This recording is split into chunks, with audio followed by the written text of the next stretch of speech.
Well, that just shows to go you that you need to watch my videos through one time before you try to recreate them to save yourself this trouble.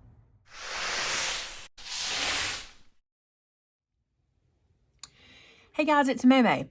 Every year I try to give you guys a little different graduation gift than the year before. So I've got a lot of them out there for you. We'll make a playlist if you want to look and see if there's something you'd like to make for the graduate in your life. This year I'm doing this one. It's a money pull box. We'll see how it goes. So here's what you're going to need. I'm going to use chipboard. I think you could do this with cardstock, but I didn't try it. But cardstock would work very much the same. Okay. So for your chipboard, you're going to need a piece that is 9 by 12, a piece that is 5 by 5, one that's 5 1/4 by 5, and then I do have this little strip of cardstock, and it is 2 by 9, okay? So here's what we're gonna do. We're gonna treat this as if it were cardstock, kind of. We're gonna build a big old box. So with your 9 by 12 piece, what you wanna do, I had to open that arm, it was being stiff. Get your chipboard trimmer.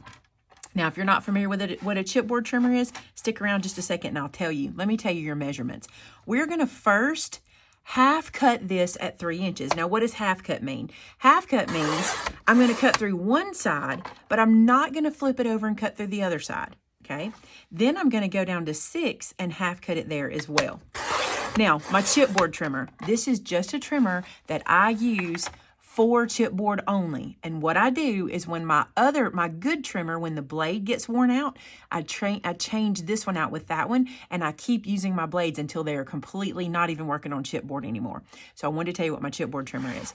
Now what I want us to do is I want us to do a half cut. I was gonna say cut, but we're half cutting at 3 inches, at 6 inches. It's so easy, y'all. 6 inches, and then at 9 inches. So you see what we're doing here. We're just basically gridding this page up. Again, only half cutting, okay? Now we're gonna need to take some pieces off. Let me lay this so you can see it like this, and I wanna make marks to show you what's coming away. We're gonna cut away this square, this square, this square, this square, this one, and this one. So we don't need those, but we do need this interior section. So what I'm gonna do, I found that using my finger blade is the easiest thing. So I've got my finger blade here, and I'm gonna use my metal-edged ruler. Now, if you're using your glass mat, you might want to change this out or put something behind you to protect your glass mat, because it can get kind of a deep scratch, but I'm not gonna be pressing that hard, so I don't think I'll have too much trouble. So I'm just gonna cut in that groove we've already made for ourselves. More passes, less pressure until we get through it. That feels pretty close. And you don't really have a lot to get through because we did do a half cut. So see that? Now, I don't even know that you need your ruler. You might could just lay it here, put this in the groove and go. Yeah, look at that. Because the groove's pretty deep from your trimmer. Just take your time. More passes, less pressure. Why do I say that? It saves your fingers. It saves the pressure. You just don't have to put all that pressure on it. And once you're through it, you'll feel it. That's pretty through. Get that little corner that I didn't do well. There we go. All right, so I've got that one off. I'm going to do the same with all the others. I did that with my finger blade. Can you do this with scissors? You can. Here's what I want to caution you on. Sometimes, depending on the scissors you're using, I got a little piece there I wanted to cut away in the corner. Sometimes, depending on the scissors you're using, they're really thick and they can kind of give you an unclean edge. So that's why I use my finger blade, but you can do it with scissors. All right, now what I want you to do is I want you to flip this guy over. So I want your half cuts underneath. And I want you to take a ruler, and we're going to fold those half cuts, but I don't want you to just fold. If you do, your chipboard can tear, okay? What I want you to do is let this establish the straight line. Doing this gets you a much better fold on your chipboard, and it keeps it from separating so much in here, okay? So you want to do that there. I'm going to turn around and do it down here as well. So just lining this up. And this is just preliminary. And also I should say, you don't have to fold this over more than 90 degrees up. This is a box, okay? So it doesn't have to fold over too far. So be careful when you're doing the folding. You don't want to fold it all the way flat, if that makes sense. I'm using my cutting mat here to help me find 3 inches so I can know where this cut is. I feel like it's right here based on that. Let's just see if we get close. Oh, yeah, we did. Okay, so we got that one done, and then the two sides. This might seem fiddly, but you'll be happier with your finished product if you take the time to do this. You'll see that you'll get much cleaner folds. Ask me how I know. My prototype was not very clean. Okay, so this one is all cut and folded. Let's make the next part, which is the lid that's going to go on the box. Now for the lid that's going on the box, you've got two pieces cut. You've got one that is 5 1/4 by 5 1/4 and one that's 5 by 5. Take your 5 by 5 piece and put it away. You don't need it. You need your 5 1/4 by 5 1/4. I wanted to point that out to you. Ask me why. Did I cut the wrong one? More than likely, yes. Okay, so here's what you're going to do. 5 1/4 by 5 1/4. We're going to half cut 1 inch all the way around. So half cut. I know I'm going through twice, but half cut just means this. My blade won't reach all the way through the chipboard, so it gives me that half cut. So even though I'm going forward and backwards, it's still not going through to the other side. All right, so there we go. Now, you guessed it, we got to remove some pieces. We're going to remove these 4 corners, okay? Now, you can do this with scissors or your finger blade. This is actually easier to do with scissors than the other piece was, and let me show you why. Because you can use these kind of small scissors and not really have to go very far. You don't have to get very deep in there, so you get a better little nick here. But you can see how that's still a little different than the finger blade. But I wanted to show you, this one is not so bad. Like I said, the scissors don't have to go so far in, so they don't fight as much. So let's cut all 4 of these corners off. While I'm cutting these corners off, I want to tell you something. You might think there's no need to cut those corners off, just tuck them under and use them to close the box. The problem with that is because this is chipboard that I'm using, it builds an excess layer that I don't need. It kind of adds another 1/16 of an inch that we need to get rid of. So that's why I'm taking it off. But if you are making this with cardstock, if you're doing the same thing with just cardstock, you really could just use these to close the lid. You just cut one side, tuck it under, and glue it together that way. All right, you guessed it. We got to make those folds just like we did the others. So that's all the chipboard scoring and folding we have to do. Now, I want us to work on that little piece of cardstock. Breaking in here to ask you to hit that red subscribe button. It's free. Also hit the bell button beside it. You can help me reach my big goal this year of 400,000 subscribers. Okay, back to crafting. Okay, so on that little piece of cardstock we have, which is 2 by 9, here's what you're going to do. You're going to have to follow through. I have done the math for you, so just follow what I'm doing and it'll make sense.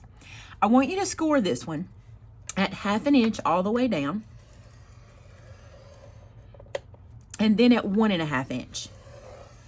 So 1/2 inch and 1.5 inch. I'm just going to tell you, we're making the binding strips, but I'm trying to do it where it's less work, so you're not having to cut a whole bunch and score a whole bunch of little strips. Now you need your regular trimmer, okay? And what you're going to do here is you're going to cut this in half at 1 inch. So I'm going to lay this in at 1 inch. And you remember that tip I showed you the other day that I saw somebody do I thought was brilliant? If you struggle with these types of cuts that are, you know, small and hard to hold on to, if you place your cardstock where you want it and then use a piece of like your yellow tape or some low tack tape to hold it in place, how smart, right? So your hands can move away and then you just cut up or sink the blade and cut up. And now what we have is 2 scored for us binder strips. Now we're gonna have to cut them down again. I'll show you that in just a second. Now I'm going to use sticky tape, and you're going to see that I'm going to have a little bit that's wasted on here. I'll show you what I mean. It's not a big deal for me because I have a spot where I can save this and use it in another project. You'll just have to kind of see what I'm talking about. So what I'm doing here is I'm laying 2 pieces because I picked up my tape that was too thin. I did not mean to do this. I meant to pick up my other tape, but I'm using 2 pieces, and all that means is when I get ready to use it, I'm going to have to peel off 2 pieces of backer. No big deal. Notice how you can lay one on top of the other. The cool thing about this Elizabeth tape is that the backer does not stick to itself on either side, so it'll work just fine. All right, so I've got that one done, and you can see I did not cover that middle score line. Let's do the other one the same way. Okay, so I've got my tape on there. Now what I'm going to do to save even more time is stack these guys up and cut them down to the same size at the same time. You do not have to do this. You can just cut these individually. You can cut them before you put the adhesive on. You can even just use some art glitter glue or whatever your favorite wet glue is to do this. I'm just doing it this way to show you guys how you can kind of mass produce and cut these guys apart super fast and easy. Although I did not even get through there. Is this my right trimmer? It is. A while ago I picked up the wrong trimmer and it just didn't cut as easy for me. So let me do these individually. So what I'm doing is cutting them down into 3-inch pieces. Now I want you to see this. You're going to need 4 of these for the box, okay? So I'm going to put 4 aside. You're going to need 1 of these plus 1 inch of the other one for the lid. So that means you're going to have this strip left over with adhesive on it. I do not stress about that. I will take this and put it into a container where I have other binder strips like this. I would rather do that than cut all these apart and try to put little bits of tape on each one. And I'd rather do all long strips of tape than little bitty pieces just to save time. So I will have 2 inches left over, but I can use it in another project. All right, so let's do this now that we've got them. So now what I want to do is I want to fold these back onto each other. Okay, so I've got the adhesive showing, and I'm going to take my scissors and we're going to do that little angle cut. So from the fold in, we're going to make this little angle cut. And either way you do it, if you're doing it from the open edge, you want to go to the fold. And if you're doing it from the fold, you want to go in on the open edge. Let me show you that again. So from the fold, I go in. And if I'm doing it from the open edge, I go out. All you're doing is making these little pointed edges like that, so you take some of the bulk away and your box will close up more square. So I'm going to do that on all of these. Now on these guys, these two that are left over, we need to cut one of them down into 1 inch pieces. So we'll make one cut, that gets us 1 inch, and then we'll make one more cut because we need 4 1 inch pieces. And see how fiddly this gets? It's so much better if you go ahead and put that adhesive on first, if you're using sticky tape, which I am this time.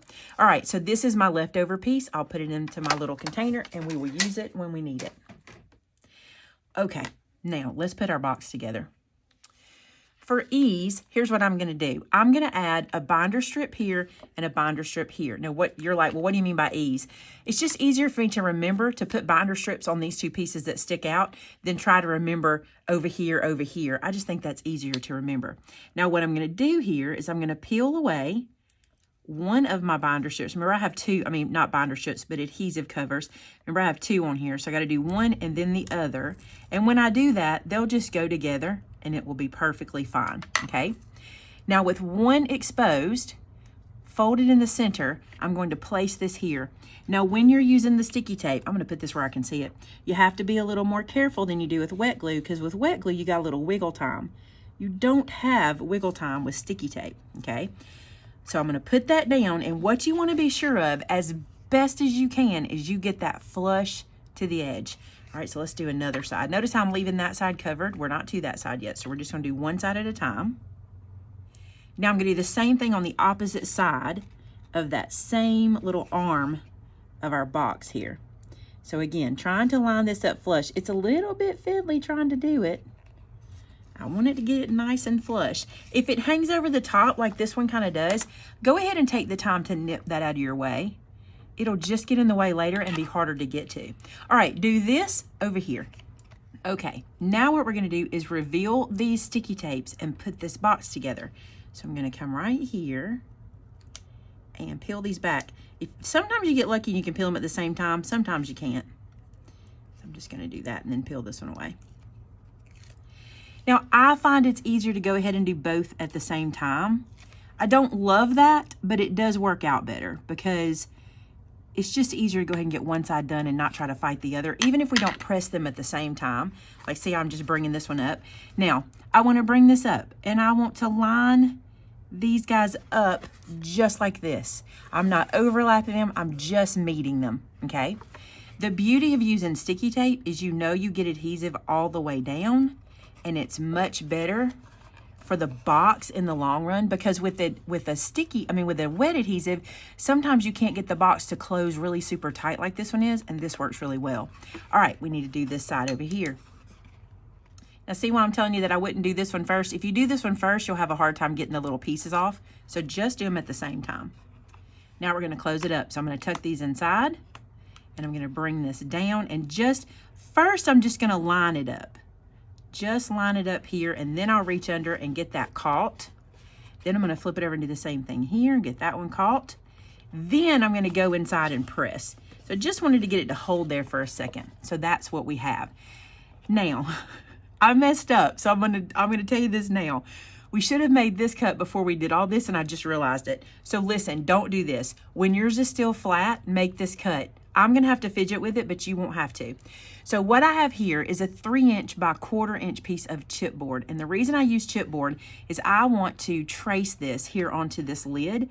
What I'm going to do, we're going to make the slot for the money to come out. What I'm going to do is line this up on my cutting mat. You can see why you need to do this before you fold this up. I just got ahead of myself. I got excited. So now I'm having to go back and do it. So here we go.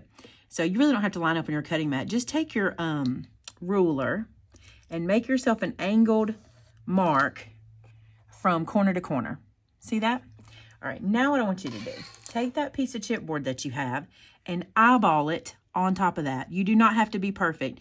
Just kind of lay it with that line between it, and I want you to trace this piece. So now you see why I wanted it to be chipboard. If it's chipboard, tracing is so much easier than tracing cardstock.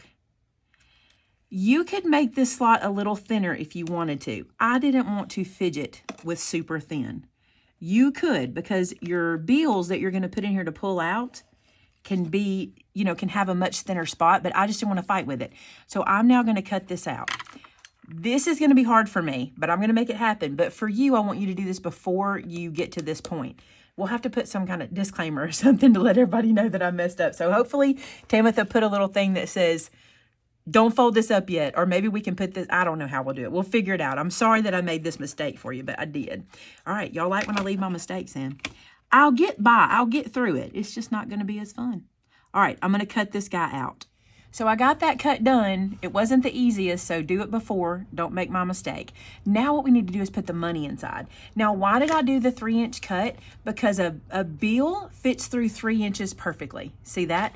Now, you need to decide how much money you want to put inside, and what you're going to want to do is lay your dollar bills out one after the other and just Scotch tape them together. I know it's a lot for the recipient depending on how much you put in there, but it is a lot of fun. So let me get mine ready to put inside. Okay, so here's my money. It's all taped together. Obviously you would do probably more than this. This is $9.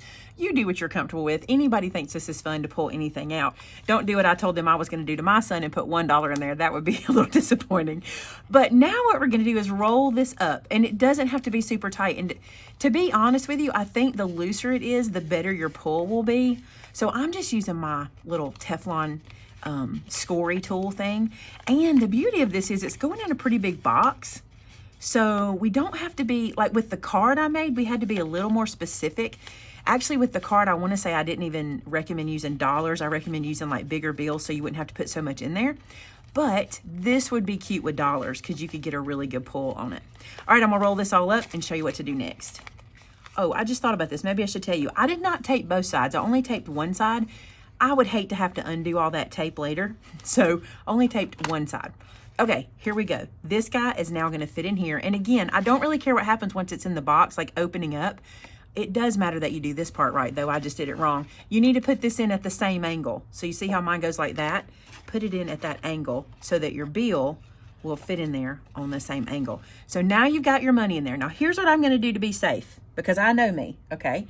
I will get to going and pull this guy right out. So I'm going to take a little bit of yellow tape, just a tiny piece, and I'm just going to tape this to the lid, but not too far over. And I'll show you why. I need to tape this guy closed. That's what we're going to use to close this.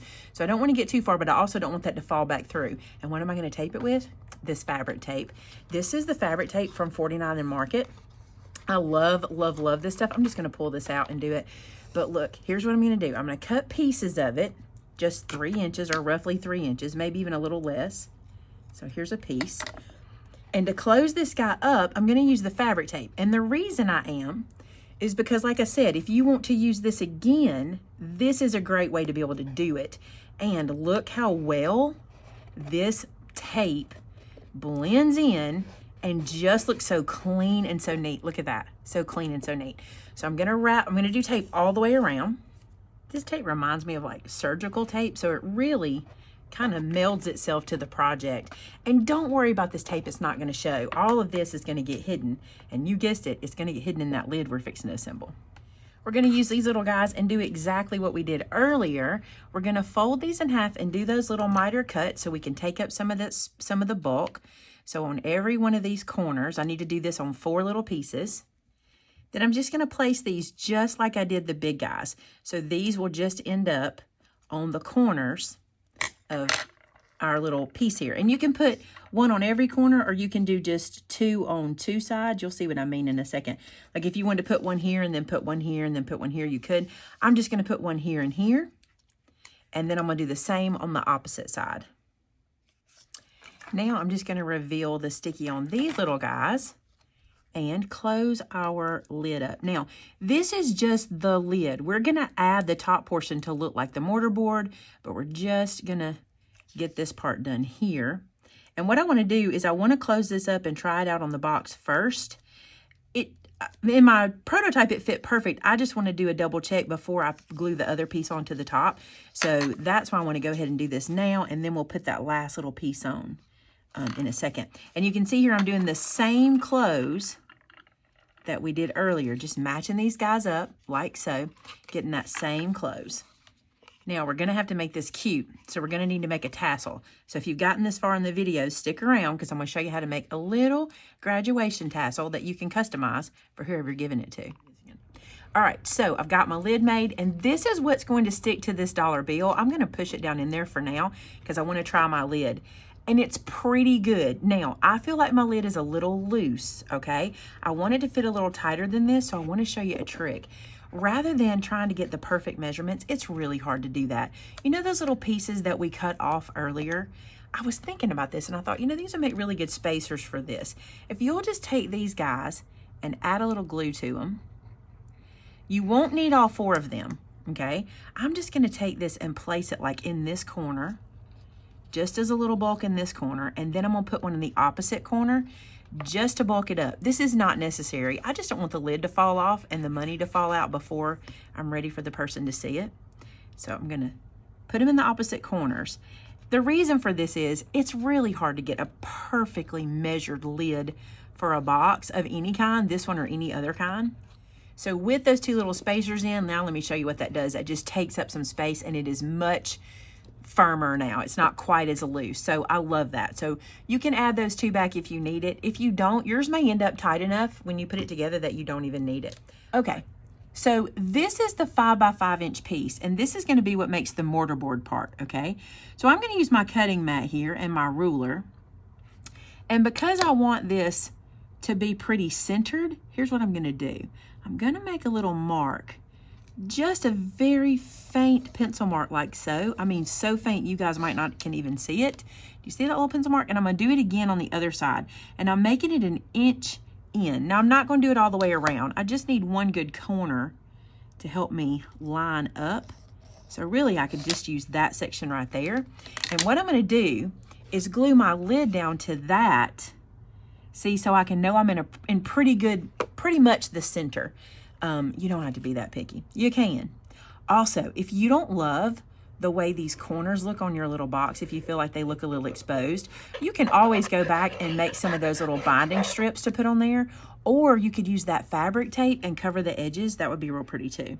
I'm not going to. I'm actually making this one for my son, and I know him, and he does not really care about the aesthetics. He wants what's inside of it. He'll love the idea of it, but he's not going to judge it. He's not going to look at it and go, oh, you could have done this better. He might. I don't know. I doubt he will. All right, so I got this guy on here. So now we've got our little mortar board. Now, how am I going to do the money? Let me show you. I'm going to use one of my favorite things to keep in my stash, which is glue dots, okay?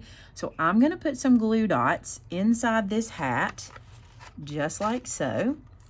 So if you're making this way ahead of time, put your glue dots down like this and leave the little backer on them until it's closer to time to put the money in. The reason I say that is you don't want these to get, you don't want them to lose their sticky, right? You want it to be able to hold that bill when you put it in here. So leave it if it's going to be a minute. But if not, I'm going to go ahead because I want to be able to pull this and show y'all how this works. I can always go back and put them back or add more. The reason I like a glue dot is it's easy to get the money off of. The money kind of has a coating or something that makes it come off pretty easy. So I'm going to do this. Now, I do not want to pull all this bill out when I do it, so I'm going to try to be careful. I am going to take the yellow tape off.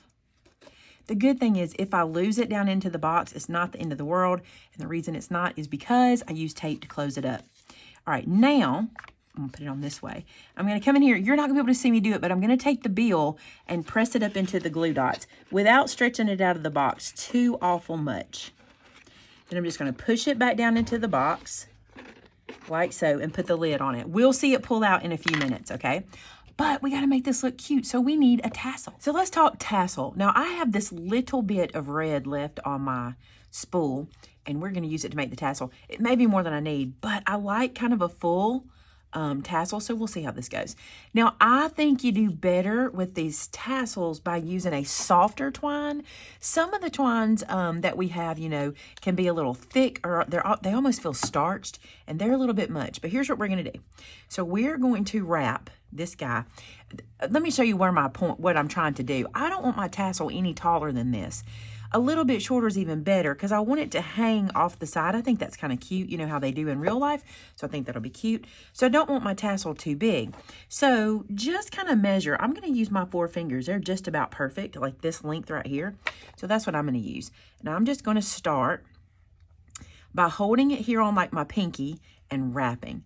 Now I have made tassels lots of different ways. I have videos for graduation things where I've made them in different styles, but I think this one is a good one.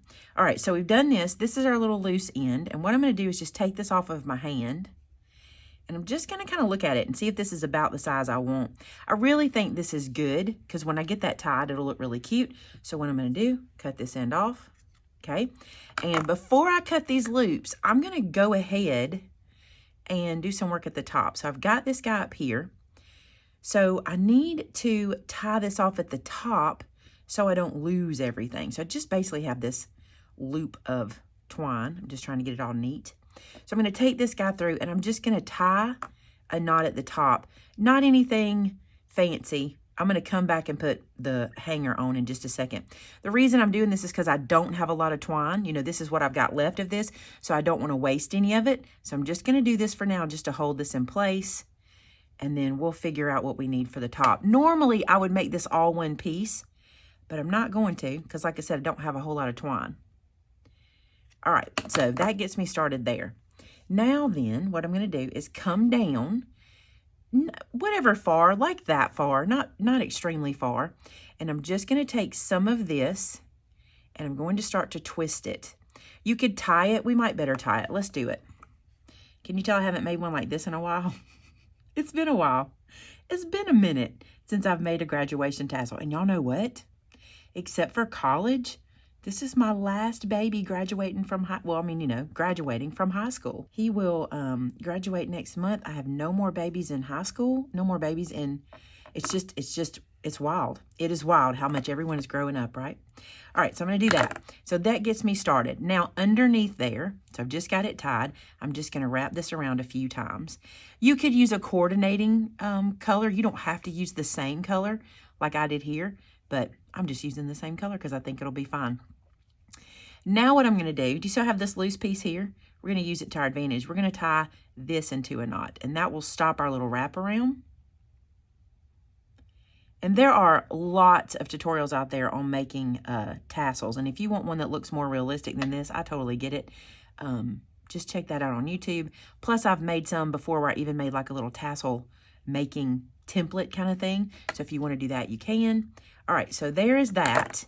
And now what we want to do is come down here. We want to cut off this piece that's hanging. And then I want to cut all of these open. So, you know, we had these wrapped around our hand. So I'm going to see if I can get into all of these, and I can. Then I'm just going to pull to the end and cut. Now, because I did this with my hand and it's kind of loose, I might need to give the end a haircut, and I think that I do. So I'm going to come down here and cut this in. See how I need to even it out? This is literally crafting with what you got. Like, just pick it up and go. Don't stress about it. Can you make a neater one? Can you make a more perfect one? Of course you can, but if you just use what you got. You know what I'm saying? Just use what you got. All right, now what I'm going to do, I'm going to take my bead threader and stick through here and grab this twine and pull it through. Oops, fell out. This is going to be what I make to hang onto the box. And I'm not going to finish it at this point as far as hanging it on the box because I don't really know exactly where I want it. You know what I am going to do though? Since I know this is how much twine I've got left, I'm going to cut that knot away. I don't like that one at the top. You know, the one we used at first. I'm going to call that our temporary placeholder and get rid of that guy and just kind of clean that up. And remember, this is because I didn't know how much twine I had left. You wouldn't have to do this if you, you know, had cut off a specific amount or knew exactly how long you wanted it, etc. All right, so this is going to be our tassel, and we're going to put on the box, and we'll save this to put it on. I'm not sad about that tassel. I think it worked out pretty good, considering I didn't do any measuring. Okay, the fun part. Let's add a button to the top. I think this is cute on these mortar board boxes. I think it's cute to add a little button as the topper. You don't have to. You could just cut another piece of chipboard, just a round piece of chipboard, or even a square if you didn't have anything to make it round. But look, I think it's kind of cute to put a button. And I might even want a bigger button than that. Do I want a bigger button?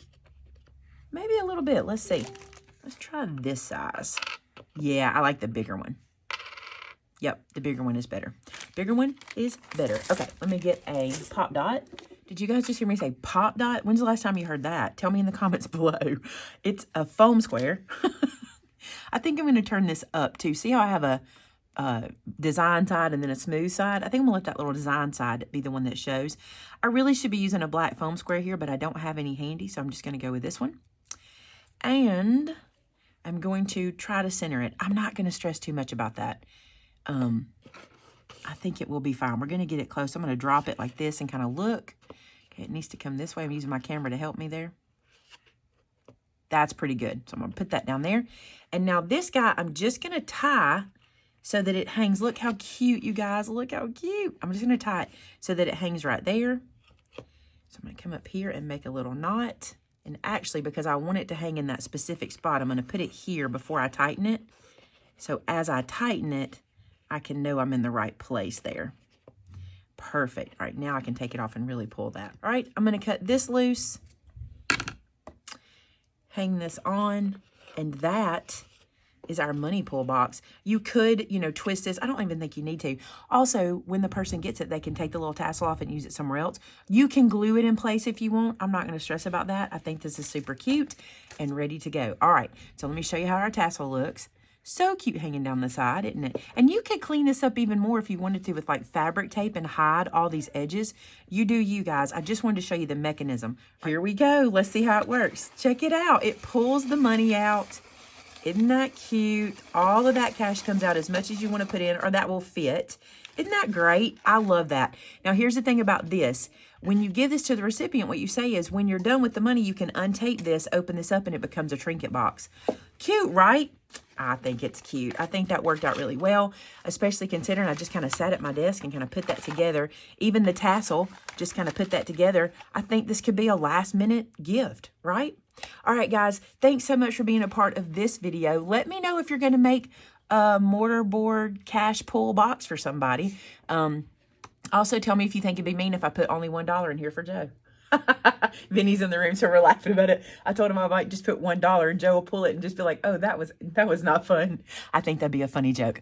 All right. Thank you guys so much for watching. And don't forget, click that subscribe button. It's free. You can help me hit my 400,000 subscriber goal that I have for 2022. And until next time, bye now.